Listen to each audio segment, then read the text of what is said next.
সবাইকে নববর্ষের শুভেচ্ছা, শুভ নববর্ষ। আমরা আলোচনায় আছে যুক্তিবিদ্যা প্রথম পত্রের 6ষ্ঠ অধ্যায় অবরোহ অনুমান বিষয়ে। অবরোহ অনুমান কয় প্রকার ছিল? প্রধানত দুই প্রকার, অমাধ্যম অনুমান ও মাধ্যম অনুমান। অমাধ্যম অনুমান কাকে বলে? যে অবরোহ অনুমানে একটি মাত্র আশ্রয় বাক্য থেকে একটি নতুন সিদ্ধান্ত গঠন করা হয় তাকে বলা হয় অমাধ্যম। আর যে অবরোহ অনুমানে একের অধিক আশ্রয় বাক্য থেকে একটি নতুন সিদ্ধান্ত গঠন করা হয় তাকে বলা হয় কি? মাধ্যম অনুমান। পূর্বের ক্লাসে আমরা অমাধ্যম অনুমানের একটি প্রকার প্রতিবর্তন সম্পর্কে আলোচনা করেছি। আজকে আমরা অমাধ্যমের অন্যতম আরেকটি প্রকার আবর্তন সম্পর্কে আলোচনা করব ইনশাআল্লাহ। আবর্তন কাকে বলে আমরা একটু করে সে সংজ্ঞানটা করব। তার আগে আমরা আবর্তনের নিয়ম অনুসারে যুক্তিগুলো কিভাবে গঠন করব সেটাই শিখব। সাধারণত যুক্তি গঠন করতে গিয়ে 4টা যুক্তি বাক্য রয়েছে, এ, ই, আই, ও। এ বাক্য কি দিয়ে শুরু হয় বলছিলাম? সকল দিয়া। প্রত্যেকটি যুক্তিবাক্যে 3টি অংশ থাকে, উদ্দেশ্য, সংযোজক, বিধেয়। এ বাক্যের জন্য অতিরিক্ত শব্দ হচ্ছে সকল। এই বাক্য শুরু হয় কি দিয়ে? কোনো দিয়ে।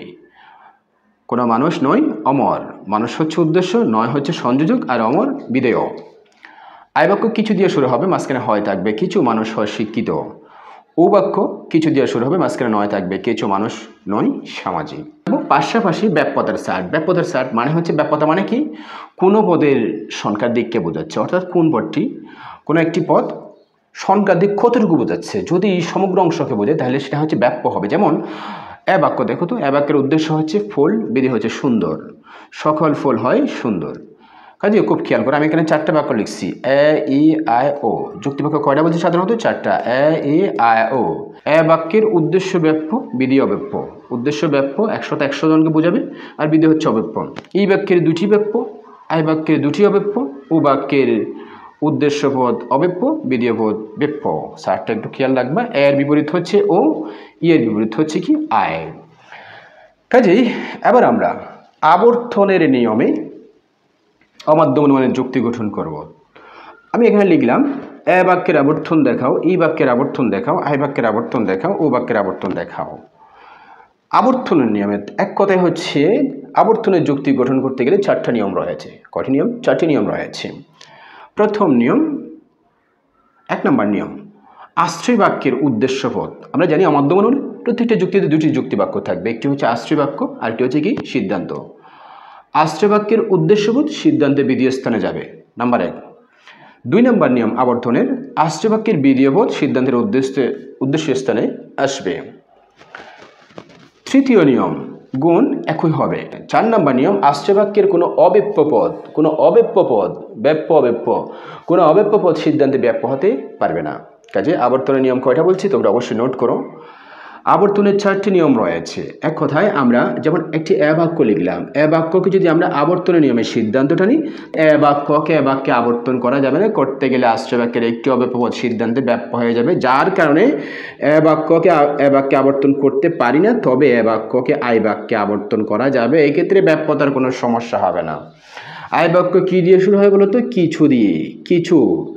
এবার তোমরা উদ্দেশ্য বিধির স্থান পরিবর্তন করো, বিধেয় উদ্দেশ্য স্থানে নিয়ে আসো, সাদা হয় বক। যেহেতু বক হচ্ছে একটা প্রাণী, সাদা হচ্ছে একটা প্রাণীর গুণ, এই জন্য সাদার পাশে একটা জীব লাগিয়ে দাও। সাদার পাশে একটা কি লাগিয়ে দাও? জীব। কিছু সাদা জীব হয় বক।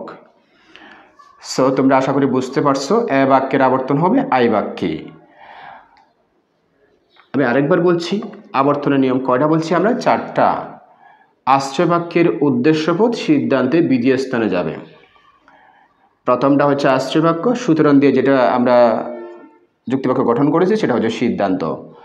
আশ্রয় বাক্যের বিধেয় পদ সিদ্ধান্তের উদ্দেশ্য স্থানে আসবে। সাদাটা বিধেয় স্থানে ছিল আশ্রয় বাক্যে, সিদ্ধান্তে উদ্দেশ্য স্থানে আসছে। গুণ একই থাকবে, হয় যদি আশ্রয় বাক্যে থাকে, হয় সিদ্ধান্তও থাকবে। 4 নম্বর নিয়ম, আশ্রয় বাক্যের কোনো অব্যাপ্য পদ সিদ্ধান্তে ব্যাপ্য হতে পারবে না। সো 4 নম্বর নিয়মটাকে আমরা অনুসরণ করতে গিয়ে এ বাক্যকে এ বাক্যে আবর্তন করতে পারিনি, তবে এ বাক্যকে আই বাক্যে আবর্তন করা যায়। সো আশা করি বুঝতে পারছো। এরপরে যাব আমরা ই বাক্যের আবর্তন। ই বাক্যে 2টা পদে ব্যাপ্য, উদ্দেশ্য ব্যাপ্য, বিধেয় পদ ব্যাপ্য। তার মানে হচ্ছে এই বাক্যের 2টি পদে ব্যাপ্য। কোনো মানুষ নয় অমর, একজন মানুষও অমর নয়। এই ক্ষেত্রে উদ্দেশ্য দ্বারাও 100তে 100 মানুষকে বোঝাচ্ছে, অমর দ্বারাও 100তে 100 অমর কথাটিকে বোঝানো হচ্ছে। সো যাই হোক, কাজে এই বাক্যকে এই বাক্যে আবর্তন করা যাবে। এই বাক্য কি দিয়ে শুরু হয়? কোন দিয়ে। বিধেয় পট উদ্দেশ্য স্থান নিয়ে আসো। অমর, মানুষ হচ্ছে একটা জীব বা প্রাণী, জীব লাগিয়ে দাও। নয়, নয় টিক থাকবে মানুষ। কাজে খুব খেয়াল রেখো, এই বাক্যের আবর্তন করলে আমরা সিদ্ধান্ত পাবো এই বাক্য। এই বাক্য কি বাক্যে আবর্তন করা যাবে? এই বাক্য শুরু হয় কোন দিয়ে, আমরা উদ্দেশ্য বিধেয়ের স্থান পরিবর্তন করছি, গুণ একই রকম রাখছি।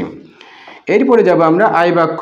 আই বাক্যে আমরা দেখতে পাচ্ছি আই বাক্যের উদ্দেশ্য বিধেয় পদ অব্যপ্য। দুইটাই অব্যপ্য হলেও আমরা আবর্তন করতে সমস্যা হবে না, ব্যপ্য হলেও আবর্তন করতে সমস্যা হবে না।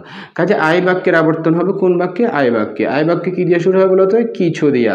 এবার উদ্দেশ্য বিধেয়ের স্থান পরিবর্তন করো। কিছু শিক্ষিত মানুষরা যেহেতু জীব, একটা জীব লাগিয়ে দাও, জীব হয় কি বলতো? মানুষ। কাজে আমরা বুঝলাম এই বাক্যের আবর্তন হবে এই বাক্যে, আই বাক্যের আবর্তন হবে আই বাক্যে। এক্ষেত্রে আবর্তনের নিয়মের কোনো বিরুদ্ধাচরণ হয় না। এরপরে যাব আমরা সর্বশেষ উ বাক্যের আবর্তন। উ বাক্যে দেখো তো, একটা আছে অব্যপ্য পদ আর একটা আছে হচ্ছে ব্যপ্য পদ। উদ্দেশ্য অব্যপ্য, বিধেয় অব্যপ্য। এই যে কিছু মানুষ, অব্যপ্য পদ, আংশিক মানুষকে বোঝানো হচ্ছে। নয়, সামাজিক। যুক্তিবিদরা ও বাক্যের বিধেয় পদকে রেখেছে ব্যপ্য হিসেবে, ব্যপ্য হিসেবে। এখন দেখো তোমরা, ও বাক্যকে যদি আমরা ও বাক্যে আবর্তন করতে যাই তাহলে কিছু, এই যে সামাজিক এই পাশে নিয়ে আসো। সামাজিক, জীব, নয় মানুষ। কিছু মানুষ নয় সামাজিক। আমরা এবার এটাকে কি করছি? আবর্তনের নিয়ম অনুসারে পরিবর্তন করছি, উদ্দেশ্য বিধেয়ের স্থান পরিবর্তন করে। সো যাই হোক, উ বাক্যকে যদি উ বাক্যে আবর্তন করতে যায় তাহলে দেখো, উ বাক্যের আশ্রয় বাক্যের উদ্দেশ্যপদ, ও বাক্যের উদ্দেশ্যপদ হচ্ছে কি? অব্যপ্য। কিন্তু একই যুক্তি বাক্যে আমরা আবর্তন করতে গিয়ে মানুষ অব্যপ্য পদটি সিদ্ধান্তে একই যুক্তি বাক্যে এসে কি হয়ে গেছে? ব্যপ্য স্থানে হয়ে গেছে, যা আবর্তনের নিয়ম বিরোধী। আবর্তনের 4 নম্বরে বলা আছে আশ্রয় বাক্যের কোনো অব্যপ্য পদ সিদ্ধান্তে ব্যপ্য হতেই পারবে না। কাজে ও বাক্যের আবর্তন করা যাবে না। এখন তোমরা প্রশ্ন করতে পারো, স্যার আমরা তো এ বাক্যকে এ বাক্যে আবর্তন করতে না পেরে এই বাক্যে আবর্তন করছি, তো ও বাক্যকে ও বাক্যে আবর্তন করতে না পারলে কি আমরা এই বাক্যে যাওয়া যাবে না? কথা মাথায় রাখবে, অবরোহণ মানে বিশেষ থেকে সার্বিকে গমন করা যায় না, সার্বিক থেকে বিশেষে গমন করা যায়। কাজে সেই হিসেবে ও বাক্যকে ও বাক্যে আবর্তন সম্ভব নয়। ও বাক্যকে ও বাক্যে আবর্তন করতে গেলে আশ্রয় বাক্যের একটি অব্যপ্য পদ একই যুক্তি বাক্যের বিধেয় স্থানে এসে, উদ্দেশ্য পদটা বিধেয় স্থানে এসে কি হয়ে যায়? ব্যপ্য হয়ে যায়, যা আবর্তনের নিয়ম বিরোধী। সুতরাং ও বাক্যের আবর্তন সম্ভব নয়। আশা করি তোমরা আবর্তন সম্পর্কে আজকের ক্লাসে পরিষ্কার ধারণা পেয়েছো। পরবর্তী ক্লাসে আমরা আবর্তন ও প্রতিবর্তনের সংমিশ্রণে আরেকটি প্রকার প্রতি আবর্তন সম্পর্কে আলোচনা করব ইনশাল্লাহ। এছাড়া আবর্তন ও প্রতিবর্তন, দ্যাট মিনস অমাদ্য অনুমান থেকে যত প্রকারের সৃজনশীল প্রশ্ন, এমসিকিউ, জ্ঞান এবং অনুধাবনমূলক প্রশ্ন আসতে পারে সে সম্পর্কে পরিষ্কার ধারণা দেবে ইনশাল্লাহ। আজ এই পর্যন্ত, খুদা হাফেজ।